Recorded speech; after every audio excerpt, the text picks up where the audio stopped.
Now it's time for Perspective on the programme. And since the Taliban seized power in August 2021, women have been banned from large areas of employment. They're not allowed to travel or use public transport without a close male relative.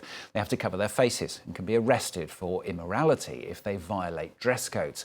As for the courts, well, they have handed down punishments of lashings, typically 39 of them. Well, that is the latest assessment from Human Rights Watch, and it's a situation which has been documented by my guest today.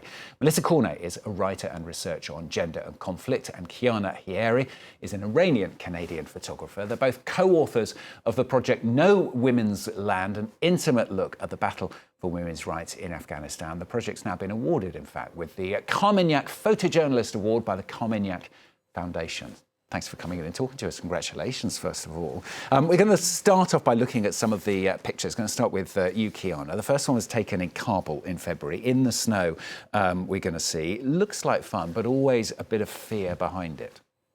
Yes, so we met this group of teenagers who they couldn't go on the street to play snowballs, so they actually traveled to a different neighborhood and went to the back alleys to be able to have a moment of joy. And it was very short-lived. I mean, the whole thing was about half an hour before they had to get back in the car and leave before they get spotted by the Taliban.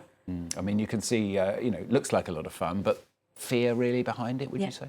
Yeah, and the beautiful thing about it is this is something that Mélissa and I constantly look into is at the time when the spaces is getting tighter and tighter, and there's very little how women and young women use joy as a form of resistance.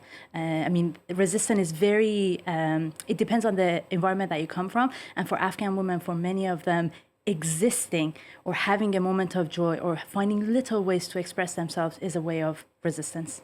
Let's talk about another one, and this one's showing resistance as well. Some women at a party, a private party in their home, obviously. Yes, this is a birthday party, and we're very, very lucky to build the trust and get access to these very, very intimate environments. Women are banned from, music is banned across Afghanistan. So, and these are like those quiet moments where women are able to practice what they want to do. Beautiful picture. We'll keep showing some of those pictures as we continue to talk. Mélissa, tell us what you saw and what you experienced being in Afghanistan and what you thought of the conditions that women were being forced to live in. So over the course of 10 weeks, we traveled to 7 different provinces in Afghanistan.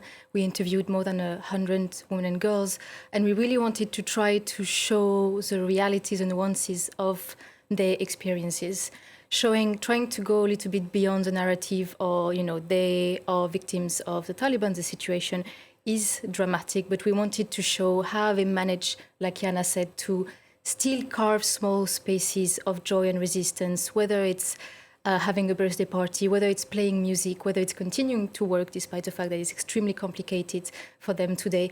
But what was most notable for us over the 6 months in which this work took place is really how we saw in front of our eyes how all of the women we worked with lost hope that their condition could improve. Most of them, all of them right now, are trying to find a way to leave the country because they understood that they no longer have a future, and their daughters especially do not have a future anymore in a country when they cannot go to school past grade 6, when they cannot go to university, and they cannot work in most fields. And a difficult situation for men as well, presumably put in the situation, where their wives, their girlfriends, their daughters can't do what they want to do. Exactly. And what we've seen is that a lot of the control of the women and girls in Afghanistan actually happens mainly from the men of the family, and not because they are necessarily very conservative, but because they are worried for their wives and their daughters. So there's the one out of concern we're going to usually put the first restriction on them leaving the house because they're just afraid of them being arrested, detained and beaten. Tell us a bit between the two of you about how you're able to do this project. I mean, was it difficult to be able to travel freely and take pictures wherever you wanted? It was very complicated, and access really shrunk as well in front of our eyes. I don't think today we would be able to do the same reportage in Afghanistan. Kiana has been working in Afghanistan for almost 10 years. I've been working in Afghanistan for almost 7 years. So we were able to really rely on our networks and our knowledge of the country to be able to use this access. A lot of the women we worked with, we've known them for years, so that really helped us. It was really complicated, and as you'll see, there's barely any photos of women in the public space because it's just incredibly difficult to take photos outside right now. So most of the work we've been doing has had to happen behind closed doors inside the homes, which right now is the only space left for women.